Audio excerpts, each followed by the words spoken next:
anayekuwa na Biblia, tuko ndani ya Injili ya Mathayo. Mathayo sura yake ya 18. Tunaanza mstari wake wa kwanza mpaka ule wa 4. Mathayo 18, tunasoma 1 hadi 4, mjina kubwa la Yesu Kristo. Saa ile wanafunzi wakamwendea Yesu wakisema, ni nani basi aliye mkuu katika ufalme wa mbinguni? Akaita mtoto mmoja, akamweka katikati yao. Akasema, amini nawaambia, msipoongoka ama msipobadilika na kuwa kama vitoto, hamtaingia kamwe katika ufalme wa mbinguni. Basi yeyote ajinyenyekeshaye mwenyewe kama mtoto huyo ndiye aliye mkuu katika ufalme wa mbinguni. Injili ya Luka 9:46 hadi 48. Luka 9:46 hadi 48. Wakaanza kuhojiana, ni nani atakaye kuwa mkubwa miongoni mwao? Naye Yesu alipotambua mawazo ya mioyo yao, alitoa mtoto mdogo, akamweka karibu naye. Akamwambia, yeyote atakayempokea mtoto huyu kwa jina langu, anipokea mimi. Na yeyote atakaye nipokea mimi, ampokea yeye aliyenituma. Kwa kuwa aliye mdogo miongoni mwenu nyote, huyo ndiye mkubwa. Tumalizie katika Yohane 3. Yohane sura 3 na mstari wake ule wa 3. Yohane 3:3 inasema hivi, Yesu akajibu akamwambia, amini amini nakuambia, mtu asipozaliwa mara ya pili hawezi kuona ufalme wa Mungu. Tushangilie neno la Bwana, na uko na ikala ndani ya baraka zako. Bwana Yesu asifiwe. Tunasema asante kwa Mungu kutujalia tena neema tuwe mbele ya taifa lake asubuhi ya leo. Kama tunasimama hapa ni neema ya Mungu peke yake. Pia tunasema asante kwa mchungaji pamoja na baraza la wazee kutujalia tena hii muda tuweze kusimama mbele ya taifa la Bwana. Tunasema Mungu wa mbinguni azidi kuwabariki. Tunasema vile vile asante kwa kuwa mwenyewe umefanya hatua ya kufika tena mahali hapa katika nyumba ya Bwana, kuja kusikia mausia ya Bwana. Acha neema ya Bwana na baraka zake ziwe pamoja na wewe kwa siku ya leo. Jina la Bwana libarikiwe. Wapendwa, kama umefika mahali hapa, si kwamba umealikwa na mtu yoyote, lakini kuna yule ambaye anakuita, yeye ambaye ni tofauti na watu wote. Na ambaye anakuita si mwingine, ni Kristo peke yake. Na Mungu akiita mtu kwake, ni kusema kuna kitu ambayo anaandaa kwa ajili yake. Jina la Bwana libarikiwe. Hakuna yeyote ambaye alikuya kwa Kristo na karudi ngizi alivyokuja. Kila mtu ambaye alikuja kwa Yesu alirudia na fungo yake. Jina la Bwana libarikiwe. Acha nikwambie mpendwa, kuja kwako mahali hapa kuna fungo ambalo utarudia nayo kwa siku ya leo. Kuna wale walikuja na ni wagonjwa, lakini walirudi wakipokea uponyaji. Acha nikutangazia ambao uko mgonjwa mahali hapa, acha uponyaji kuingilie mara tena asubuhi ya leo kwa jina la Yesu Kristo. Wengine walikuja kwa Yesu pia na wamefungwa. Ilikuwa ni miaka kadhaa wamefungwa na kuonelewa, lakini walipokuja kwa Yesu vifungo vyote vikaanguka. Acha nikutangazia ambao umefungwa muda wa miaka, acha siku ya leo ufungulivu wa Bwana uwe juu yako. Sijui ulifungwa munjia gani, mali ambapo kamba ya ibilisi ilikuikalia, acha siku ya leo ikatike na ukuwe huru ndani ya Yesu Kristo. Jina la Bwana libarikiwe. Kuna wengine walikuja kwa Yesu pia wana njaa, hawakukuwa na chakula, Lakini kwa Yesu maandiko nasema kwamba walikula samaki na nini? Na mikati na wakashana. Awe ambaye hauna lolote ndani ya gala yako, acha leo Bwana atie kitu ndani ya gala lako. Wewe ambaye ni kazi hauna, acha Bwana kuhifadhi kazi ili gala lako lijaa. Kioto ulikuwa umekosa kwa jina la Yesu, acha siku ya leo kiwe kiako. Ikiwa unapokea sema amena na asante kwa Bwana. Jina la Bwana libarikiwe. Ambia mwenzako Bwana atatenda nawe siku ya leo. Mwambie usizubaye, utarudia na fungo lako siku ya leo. Mali ambapo tunasoma ni neno la Mungu ndani ya Injili ya Mathayo. Na mwandishi huyu wa Mathayo namna ngizi aliona injili yake na kuiandika zaidi, alizungumuza Yesu kama vile mfalme. Yani aliongea zaidi kuhusu habari za ufalme wa mbinguni ama habari za ufalme wa Mungu. Wapendwa, leo kwamba ndani ya maisha yetu ya kila siku, aizuru ndani ya jamaa, ndani ya nyumba, aizuru ndani ya kampuni fulani, aizuru kwenye shule, aizuru katika biashara, kwa mambo yote, kusema mambo iweze kufaulu, iweze kufanyikiwa na ioneshe matokeo yake, inabidi pawe kitu tunaita discipline, kitu kinaitwa nizamu, kitu kinaitwa taratibu. Yani nyumba ikiwekwa bila kuwa na taratibu ndani yake, itakuwa ni vurugo na kula kitu kitaendeka. Fikiria ndani ya nyumba, baba afanye venye anataka, mama afanye venye anataka, na kila mtoto vya anataka. Je, nyumba itakuwa mzima? Nadhani mambo yote itafanya nini? Itavurugana. Hata ikiwa ni kampuni fulani ambayo inataka kuwa na maono ya kupanuka, maono ya kuendelea, bila kuwa na nizamu ndani, bila kuwa na discipline, haiwezi kuendelea. Yani discipline ni ile inafanya kitu kiweze kutembea pa usawa. Aizuru kwenye shule, kusema walimu waweze kumiliki wanafunzi, wanafanya jambo tunaita reglement d'ordre intérieur. Aizuru kundi yoyote, hata ndani ya kanisa wapendwa, kusema kanisa iweze kuongoka na kanisa itembee sawa na matokeo yaonekane, lazima ndani ya kanisa pawe discipline, pawe nizamu. Ndani ya kanisa kila mtu akikuwa chef, je vitakamata? Havitakamata. Kila mtu akafanya vile anataka, je vitashika? Havitashika. Na hiyo ni shida mojawapo ya makanisa kwetu leo, kwa maana discipline, nizamu hakuna. Inafanya kila mtu akuwe shefu na mambo yanavurugana. Mpendwa, ngizi inahitajika discipline ama nizamu kwa mambo yetu ya kidunia, kusema iweze kufaulu, na ndivyo katika ufalme wa mbinguni. Na pia ndani ya ufalme wa mbinguni, kusema uweze kuwa mwana wa ufalme na ufaidie ile ufalme wa Mungu, inabidi pawe discipline ambao tunaita le principe. Na ndio ujumbe wetu wa leo ambao inasema juu ya discipline, ama tuseme juu ya kanuni ama masharti za ufalme wa Mungu. Jina la Bwana libarikiwe. Kanuni ama sharti za ufalme wa nini? Mungu.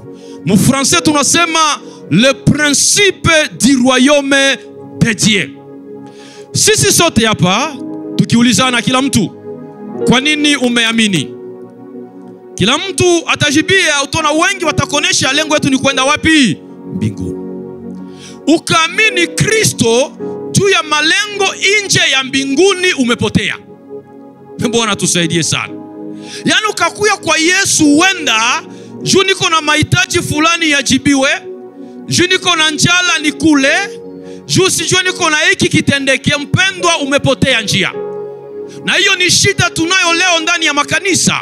Watu wanagaga mali na mahali, haiko juu ya ufalme wa mbinguni, meni juu mahitaji yake ya mwili fanye nini?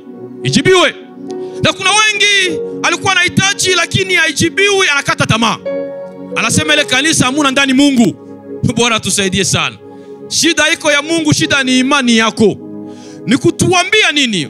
ukataka mambo yako ya faulu, elewa kwanza mambo ya ufalme wa mbinguni. Wengi wakamfuata Yesu. Maandiko nasema kwamba ilikuwa umati ya watu. Yesu akafanya sambla, akaenda. Wakamtafuta kiasi wakalipa na nauli yao juu ya kumtafuta nani? Yesu Kristo. Wakamwona anatokea kwa mbali, walikuwa biko wanakimbia, mwalimu, ulikuwa wapi? Tulikutafuta tushakukosa.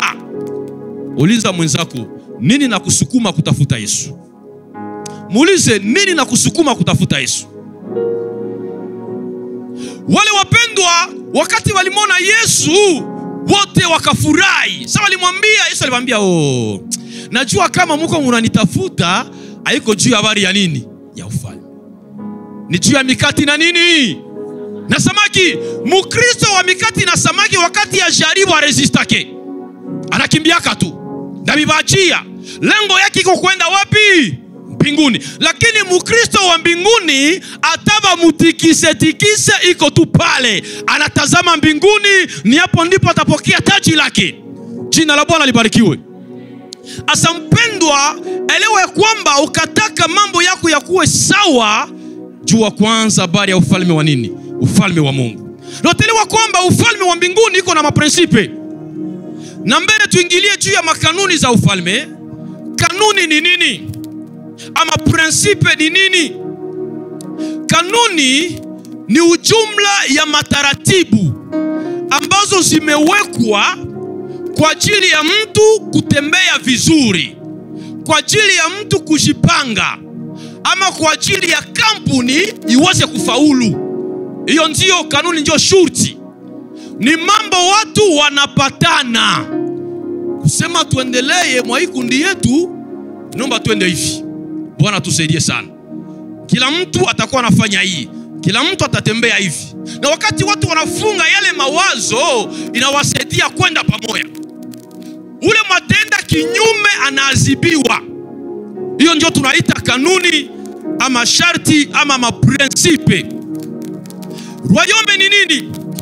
Tukasema ufalme wa Mungu maana yake ni utawala wa kimungu ambao unafanya kazi ndani ya watu wake. Bwana Yesu asifiwe.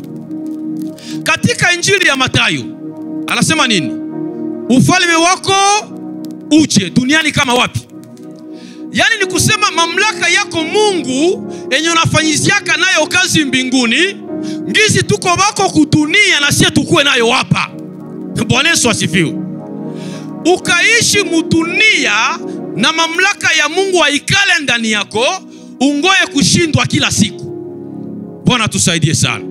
Kwa maana mudunia muna mamlaka mbili. Kuna mamlaka ya Mungu na mamlaka ya nani? Ya shetani.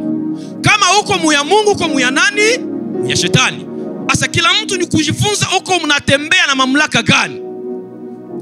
Ufalme wa Mungu vile vile wengine wanasema ya kwamba ni paradiso. Tukasema paradiso maana yake mahali pa utulivu, fasi ya amani, fasi ya mapumziko. Na ndivyo sisi wakati tunakuja kwa Kristo tunakuwa ndani ya paradiso ya Yesu. Jina la Bwana libarikiwe.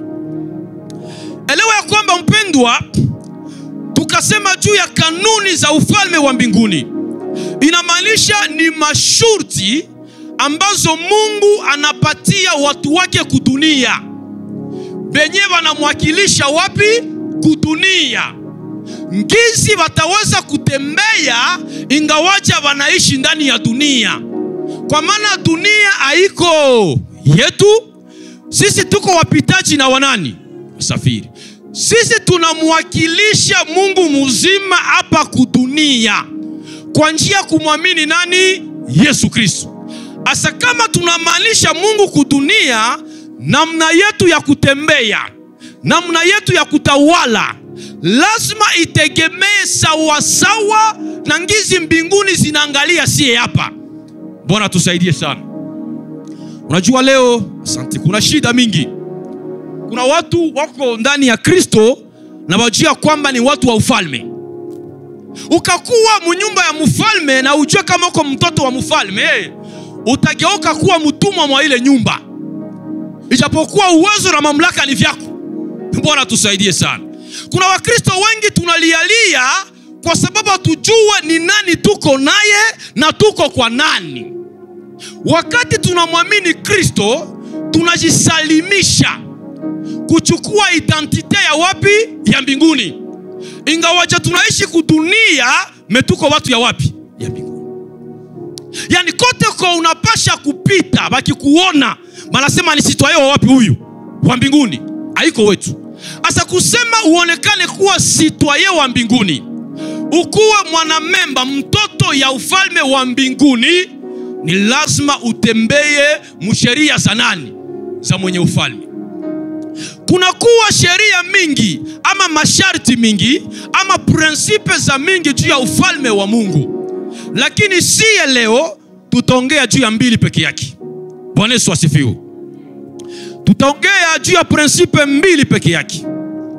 Na prinsipe ya kwanza ama kanuni ya kwanza, sharti ya kwanza ya ufalme wa Mungu ni kuzaliwa mara ya pili. Ambia mwenzako kuzaliwa mara ya pili. Hawezi onekana mtoto ya ufalme, ama tuseme hivi, hawezi kuwa mtoto wa nyumba fulani kama ukuzaliwa mwa ile nyumba.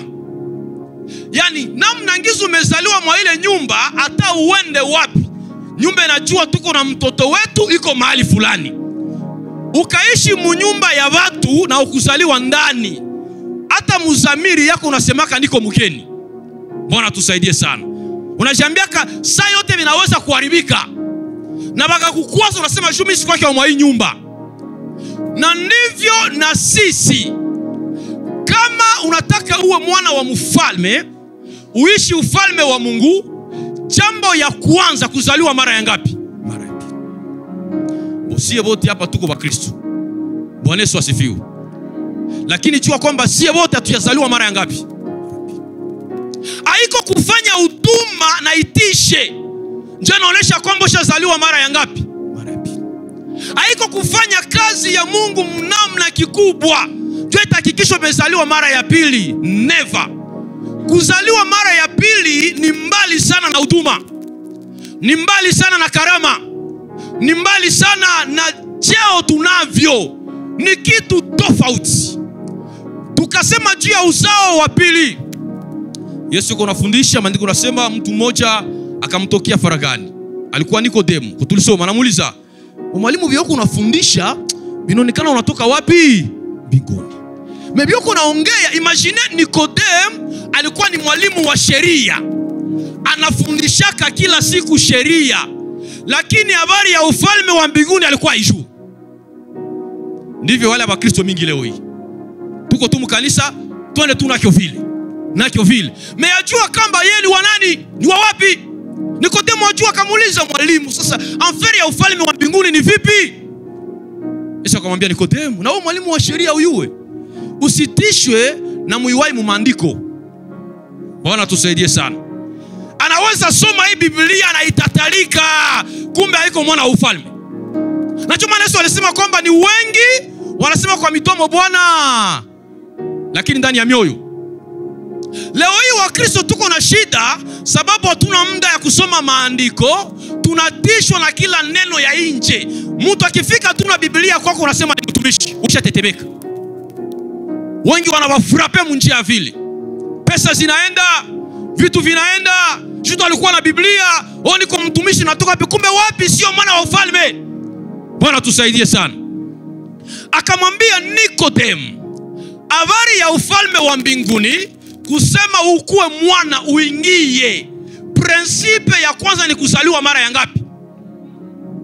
Anasema kilizaliwa na mwili ni nini? Ndani ya kanisa tuko na aina mbili ya Wakristo. Bwana tusaidie sana. Kuna Wakristo benye balikubali kuadere kwa Yesu, kumpokea Yesu Kristo, lakini balikuya na mwili. Balikuya na nini? Na ule Mkristo mwenye ameadere kwa Yesu anakuya na mwili, ni kusema ndio alimpokea Kristo, lakini nyina mutawala sio Kristo, ni mwili yake. Chomana Paulo akasema ni katika Galatia, anayepanda kwa mwili atavuna nini? lazima kila mtu ajijue, niko wa mwili au mwenye anakuya kwa Yesu na mwili, benye ataonesha mubengine vote benyeko nabo ni matendo ya mwili. Tutakutana mko mnaishi na mtu yeye ni mugomvi wa kupindukia, yeye ni kadogo musha kwa sana, ashaleta chachu mbaya, ni Mkristo wa nini? Wa mwili. Yeye ndio wa kwanza kuchonganishana, mpeleka habari. Yeye ndio vile daire kwanza ulimuona, ulisikia vyake, walisema, ni Mkristo wa nini? Wa mwili. Mkristo wa mwili kazi yake mukanisa ni kuangalia madhaifu ya wengine. Ndio kazi yake. Munaweza imba pamoja, unaswata kadieze kadogo, itakuwa matangazo. Sauti saa ya korubo akiwake, tushamwambia abiko byenu. Bwana tusaidie sana. Ni Mkristo wa nini? Wa mwili. Mkristo wa mwili hali yake ni kusukumana na wengine. Ana vrai sense ya kuelewa mambo. Maandiko unasema kwamba walio wa mwili hawezi kuelewa mambo ya nini? Ya roho. Ukaishi na watu ya mwili uko na problem. Asa shida makanisa yetu ya leo wa mwili ndio wa mingi. Ndio maana wazee wanachoka. Mchungaji anachoka. Leo tuko na maombi ya kanisa lote bandugu. Wa mwili anakonesha vile ni vyako. Si hatuko vyako. Si hatuko na ketuko. Bwana tusaidie sana. Hakuna baraka vambi sa kuongoza watu ya mwili. Watu ya mwili akili zabo zinawaza vitu tu ya kudunia. Ni watu ya kutaka faida za dunia. Mnaweza pigana naye juu ya 10,000 francs. Mtapigana na anacha huduma. Juu ya ngapi? Ni Mkristo wa nini? Macho yake inaona vitu vya mwili, lakini mambo ya roho iko mbali na yeye. Na ndio maana katika Wakolosai 3 anasema nini? Anasema mufikirini mambo yaliyo wapi? Yaliyo juu kwenye Kristo aliko, kwa sababu yeye ndiyo uzima wetu. Hata nilikwambia uzima wako si cheo ama mali, ni Kristo peke yake. Ukashikamana na Kristo atahifadhi maisha yako. Jina la Bwana libarikiwe. Mpendwa, usikuwa Mkristo wa mwili. Wengi wanakuya ni wa mwili, hawajazaliwa mara ya ngapi? Asa kuna aina ya pili ya Mkristo, ni huyu mwenye amezaliwa mara ya pili. Mkristo mwanazaliwa mara ya pili ama uzao mpya, sio uzao tena ya mwili. Mwili inaundwa na nyama. Na mwili iko na sehemu ngapi? 3. Kuna kuwa mwili, okay? Kuna kuwa roho, nafsi, sehemu za mtu mzima. Sehemu ngapi? 3. Roho, mwili na nini? Nafsi. Mwenye aliamini Yesu bila kugeuka, ni mwili njoo imekuya kuamini, lakini roho haijafanya nini? Haijamini. Asa Mkristo wa kiroho ni mwenye roho yake njoo inamkubali Yesu. Kwa maana uzao wa pili ama kuzaliwa mara ya pili ni mabadiliko ya ndani ya roho ya mtu. Bwana tusaidie sana. Ni mabadiliko ya roho ya nani? Ya mtu. Hakuna kitu kibaya kwa mwanadamu sa vile roho. Unaweza ishi na mtu kumbe ni munafiki wa kupindukia, anakuchekea kumwili. Tuko pamoja. Bwana Yesu asifiwe. Lakini roho ina mambo. Njoo ilikuwa tabia ya Wakristo Mafarisayo. Mafarisayo balionesha nje kama biko sawa na watakatifu. Kuna watu wengine utaona aachake mirago, anafungaka kila siku, lakini angalia ndani yake ajazaliwa mara ngapi? Walikuwa wanapita, Yesu anawaona, alisema nini? Ni kama vile makaburi nje anafanya hii. Ingia pale kumakao, utaona vitu unashangala, wow, ino iko hapa. Mendani mko nini? Ndivyo ni Mkristo mwenye ajazaliwa mara ya ngapi? Kuzaliwa mara ya pili ni mabadiliko ya roho. Kinaanza kwanza kwa mtu ni roho. Hapana presie mtu jua mabidi yake mukazi. Hapana. Examen ya kwanza ya ufalme wa mbinguni ni roho ya mtu kuzaliwa. Wakati unamwamini Kristo, inafanya roho yako ipate identite ya mpya yenye ina exprime muhali ya kiroho ile asili ya mwili, itakufanya namna yako ya kufikiri na kuwa tofauti. Tukasema roho kubadilika inaanza na akili na mawazo. Bwana tusaidie sana. Ukisoma Warumi 12, Paulo anasema nini? Na wasi wapendwa katika Kristo, mubadilishe nini? Mubadilishe nia zenyu. Kwa nini naongea juu kubadilisha nia ama mawazo? Si tunawana juu ya mawazo? Bwana tusaidie sana. Mtu tu anakuwazia ngizi ya huko na anabidevelope na anabikazisha. Kumbe watu kwa innocent. Njo vile kwa mnamjua daere. Hakuna mtu anajua roho ya mwingine kama vile mtu yeye peke na Mungu wake. Na ndio maana siku ya mwisho parapanda itakuwa surprise. Wewe unazania bataenda utashangalaka banabakia. Juu ya nini? Afere ya nini? Moyo haijazaliwa mara ya ngapi? Akamwambia Nikodemu, kama hujazaliwa mara pili, kumwambia nini? Kama roho yako haijasalimisha kwa Kristo, afere ya ufalme hauko. Mtu mwingine anamuuliza Yesu, anasema Bwana, nifanye aje pour ningie mfalme wa mbinguni? Sikia kitu. Yesu anamwambia unazijua amri? Yes, amri. Akataja ya kwanza, anasukuma ya pili, ya tatu, anapiga zote. Maandiko nasema Yesu akampenda akamfurahia. Tuko na Bakristo ya vile humu, maandiko anaitatalika. Anaongea, Biblia ndio shaka imeza. Mathayo anashuka, lakini shida ni nini? Ni moyo. Yesu akamwona akamwambia, vema. Unakosa kitu hiki? Kimoya tu. Ambia maboro yako yote wende uchaie. Ujisha, ukabulie banani?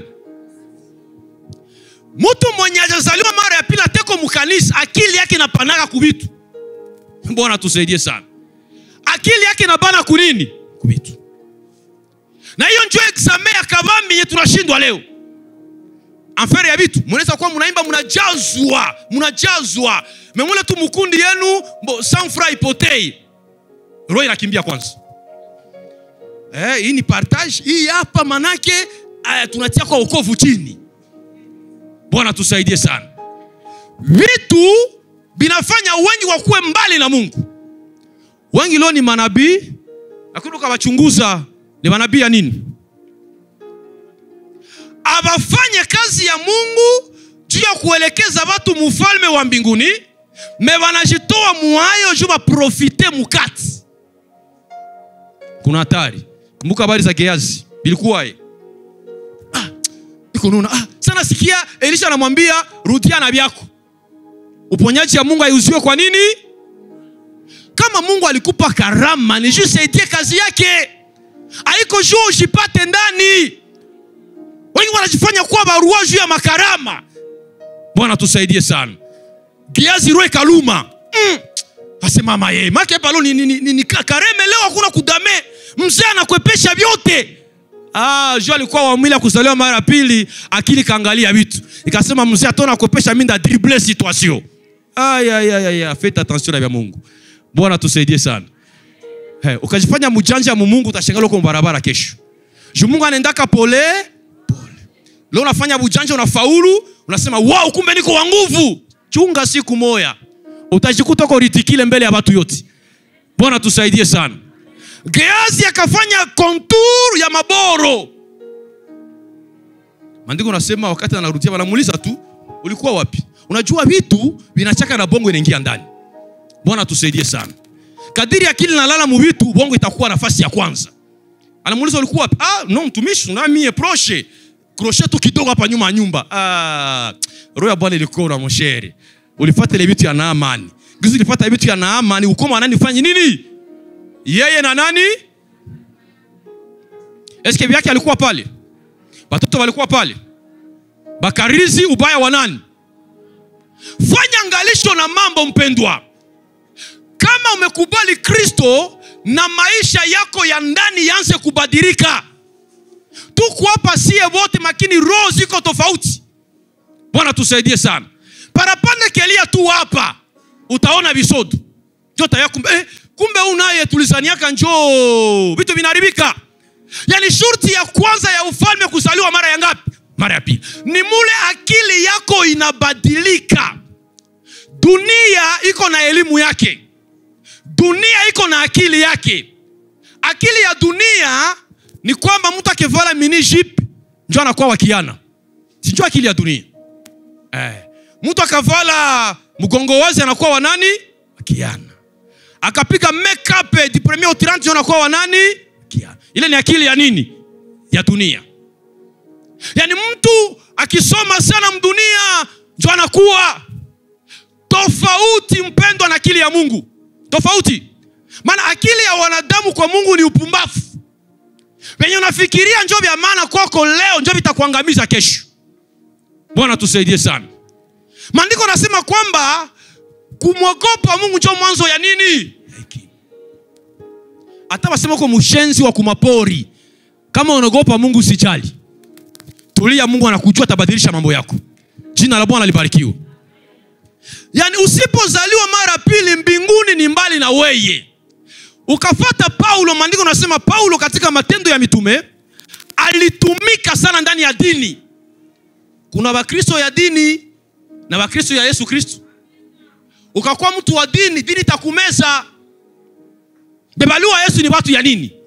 Si watu ya dini. Ukarafikiana na mtu wa dini, ataua Yesu ndani yako. Mawazo yake na yako havitenda sawa. Yata kwambia no, si mtu kwa mkanisa na kunywa pombe kwa problem. Si biko mkanisa. Ukapiga buteye yako, basi ni nini? Si wanasema tu tusilewe. Iko na uwa Yesu muwei.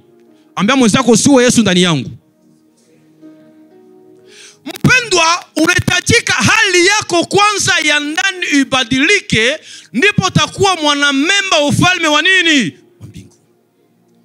Changement ile inaanza kuakili na nini? Na mawazo. Kwa nini kuwaza mabaya juu ya mwingine? Kwa nini? Juu faidie nini? Unashitia ugereza wewe peke ya mawazo. Unashitia mwesekirite wewe peke. Kumbe yeye iko pose, yeko nakula yake anafurahi, waro yeko na luma. Maraba, dairi kwanza njoo wae ule. Utashitesa bure. Fungua moyo wako, tafuta Kristo aikale, atengeneze na kubadilisha maisha yako. Ndipo utaona ufalme wa mbinguni. Achana na mambo ya watu wengine. Mtu akifanya huduma vizuri simuhimize. Usimtilie gainda muro. Bwana tusaidie sana. Uzaliwa mara ya ngapi? Uliza mwenzako, ushazaliwa mara ya pili wala kingali ule ule? Haiko kufanya miaka mukanisa ndio inaonyesha mtu amezaliwa mara ya pili. Anaweza kuwa doyen de la piscine na azaliwa mara ya ngapi? Haiko tu ndani. Bwana tusaidie sana. Doyen de la piscine iko tu pale, anapiga 32 zake, kumbe azaliwa mara ya ngapi? Acha Yesu akutane na wewe, abadilishe moyo wako, maisha yako ikengeuke na uzaliwe mara ya pili. Yalikuwa imefungwa moyo wako, acha usubia leo yafunguliwe, uwe huru pamoja na Yesu Kristo. Jina la Bwana libarikiwe. Kanuni ya pili ambayo inafanya mtu akuwe mwanamemba ama mwana wa mfalme ni kukuwa na unyenyekevu. Bwana Yesu asifiwe. Kukuwa na nini? Unyenyekevu. Kwanza kuzaliwa mara ngapi? Mara pili ni kubadilisha akili na nini? Moyo wako utembee sana moyo wa nani? Wa Mungu. Ya pili ni unyenyekevu. Tunasema humilité. Être humble, kunyenyekea. Unyenyekevu ni kitu, ni kipimo kubwa kwa Mungu juu ya watoto wake. Wanafunzi wa Yesu kwa tulisoma maandiko unasema kwamba biko wanabishana. Ubishi ilianza namna gani? Yesu ndio alikuwa metre yabo. Asananja waambia mimi ndakufa maka sitabakia na nyie. Alikile zinaja mkichu. Aseti pia atatutoka. Sasa atatoka. Nani atakuwa mkubwa? Fanya ngine na bukubwa. Bukubwa inaua. Bwana tusaidie sana. Wengi wanashindwa kufanya kazi ya Mungu leo juu ya bukubwa. Oro bukubwa ndani ya Mungu ni tofauti na bukubwa ya mdunia. Maandiko yanasema kwamba Yesu akaleta mtoto mdogo. Anamtia tu katikati pale. Anamwambia mnono mtoto, Anasema nyie wote, kunaambia banani? Banafunzi. Banani? Nyie wote hapa musipogeuka, anaanza neno kubadilika, kugeuka na kuwa sana nani? Mtoto. Amutaingia wapi? Anasema tena fasi nyingine, musiponyenyekea, musipokubali kushuka kama vile huyu mtoto, amutaingia wapi? Wengi wako na watoto nyumbani, angalia picha mtoto. Unampiga, anakimbiaka. Unamtuma takatala, anarudia tena pale. Apre kidogo tena anakuya, papa, mama, anosha mpiga. Wangapi Mungu yuko natenda kwao inakuwa njia kukimbia. Bwana tusaidie sana. Wapendwa, Mungu atembee na watu wenye kiburi. Ukataka uishi ufalme wa mbinguni, mamlaka yake, jua kushuka na kunyenyekea. Tanki hakuna utiifu ndani yako, hakuna kushuka, utafanya kazi ya Mungu uko unachoka bure. Utasema ile siku ondokeni sikufanya nini? Kitu kinaua leo mahuduma na watu ndani ya imani ni kiburi. Kiburi inakuja na nini? Kiburi inakuja na pesa. Mtu akiwa na pesa na hali yake kushikamata na badilika. Bwana tusaidie sana. Acha nikwambie, wokovu ni tofauti na pesa. Ukaona pesa njoo kila kitu umeshikoroga. Kuna kwenye pesa haziwezi kukusaidia, lakini Kristo anapasha kusaidia. Pesa inafanya kiburi kuwe. Mtu wa pesa ukasema na yeye anasemea kululimi. Ukifika anaziona kia kumulomba. Jona kwa akili ya moyo. Tena akia nipiga marto. Anaanza badilisha hali. Mpendwa, pesa isikuinue. Pesa isiache hali yako inabadilika. Mwamezaliwa mara ya pili, anajua kushuka. Hata kama iko na pesa, anashuka chini ya watu yote. Bwana tusaidie sana. Kiburi inakuya juu ya masomo. Ah, moi je suis licencieux, docteur 1. Qui va me parler ici dans cette église? C'est moi qui est au-dessus de tout le monde. Ah, masomo inainua kiburi na inaharibisha kazi ya nani? Kazi ya Mungu. Nchi yetu inaharibika juu ya nini? Si watu ya masomo. Sio wanaharibisha. Chunguza makanisa. Otuna watu wenye walijaliwa kusoma ndio wanaharibisha kazi ya Mungu. Banatumika na kiburi mwao. Anaya mie njoo niko hivi, mie njoo niko hivi. Kasi iko pale bongo yako. Acha nikwambie, hata huko Mungu atatumia mwingine, kazi inafanyika. Sio alisema mwenyewe, hata na mawe haya yataweza kunitukuza. Wengi wanapoteza vitu ya maana juu ya kiburi. Kiburi anayatu kutuma sauti nyororo wakiwa mtafuti. Anatu kupiga kidari naenda, kama mnikree leo sitawapigia.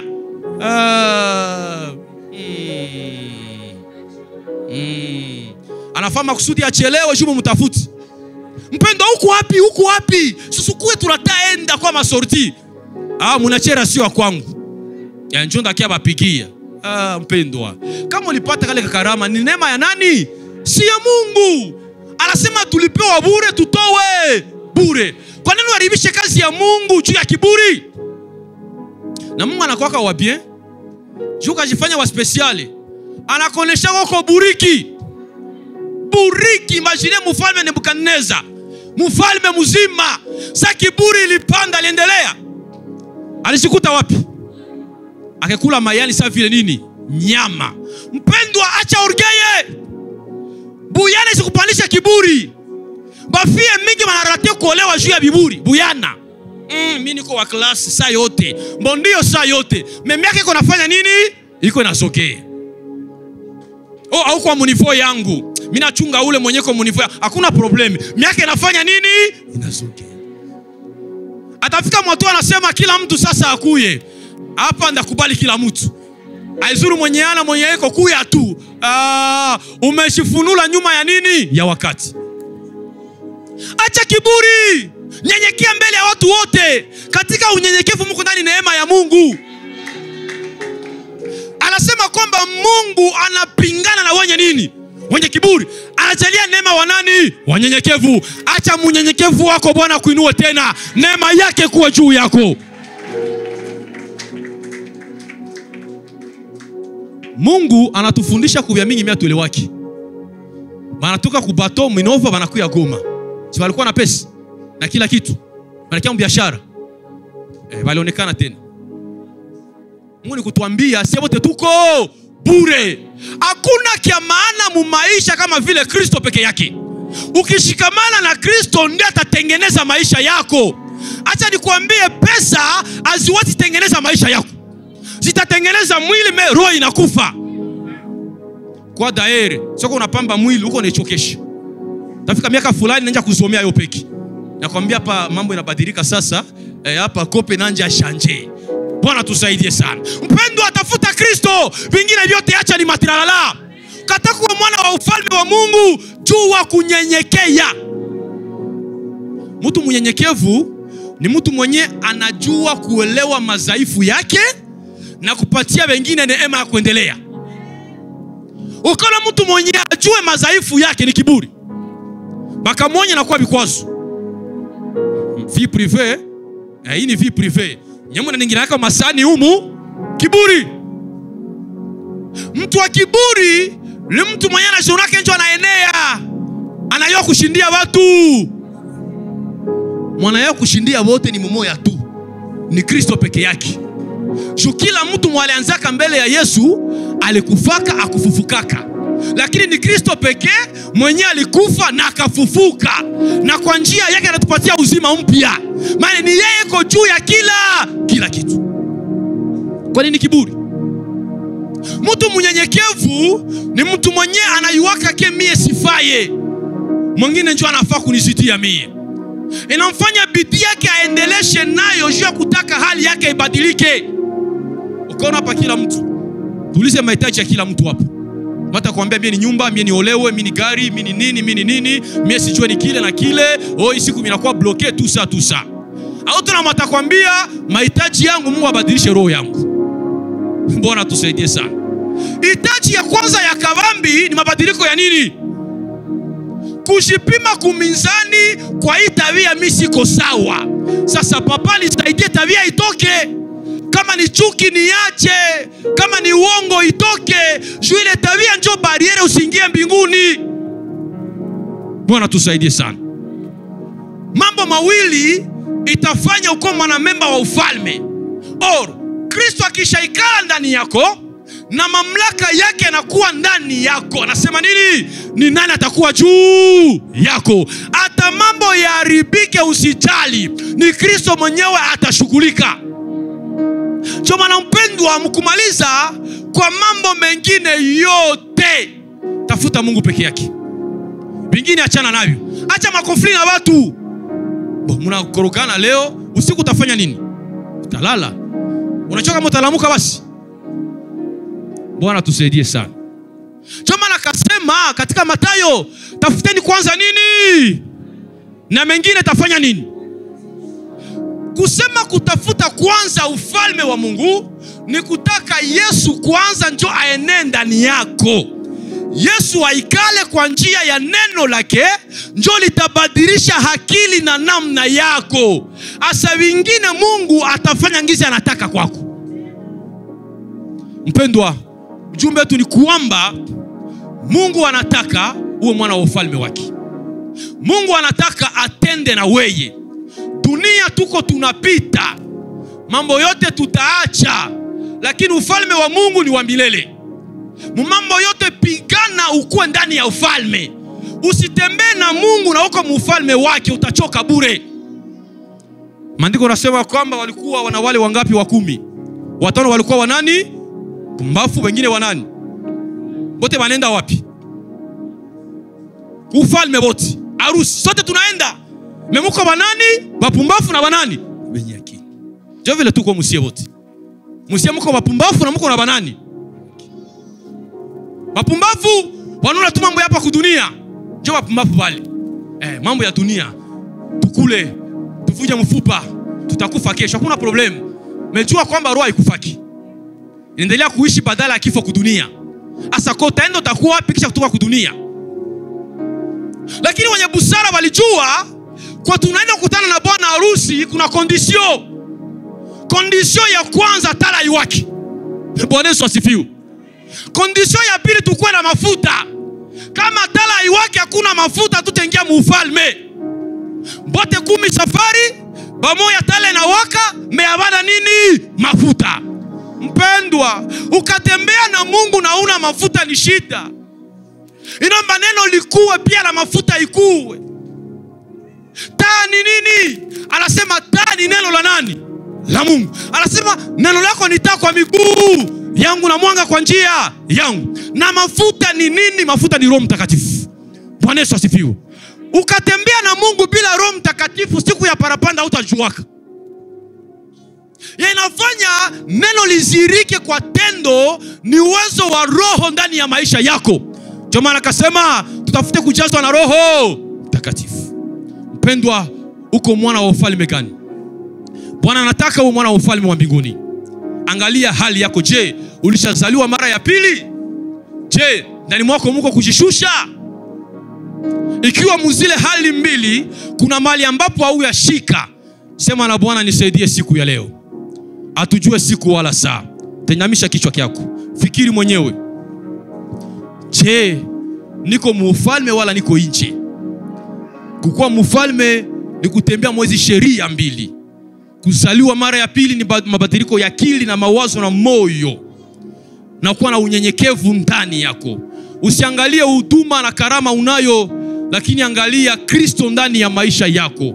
Kwa maana na karama itakoma, vyote vitakoma, ila Kristo pekee atabakia milele. Kio nakutana kuna mambo fulani ndani mwako wenda yashika, utasimama tuombe Mungu. Mungu anata neema yako siku ya leo, tena tengeneze maisha yako. Kuna mara ndiyo tunafundishwa kupata manyumba, magari, vyeo si vibaya, lakini kia kwanza ni roho yako mfalme wa mbinguni. Kama Yesu alishuka, ni juu roho yako isipoteye. Kama uko pale mpendwa, unataka tena Bwana akuzale upya kwa siku ya leo, simama tuombe Mungu pamoja. Mungu anajua kila mtu na roho yake. Anakujua na anataka neema yake tena itulie tena ndani mwako. Asante. Mpendwa, Bwana anataka uko mwana wa ufalme kusudi mamlaka yake ifanye kazi ndani yako. Usizubaye mdunia na hali yote uko naona ni vya kupita. Wa milele ni Kristo, atujue siku wala saa. Wenda uko pale ukingali tunataka kuomba Mungu. Bwana anataka tena akurejeshe upya.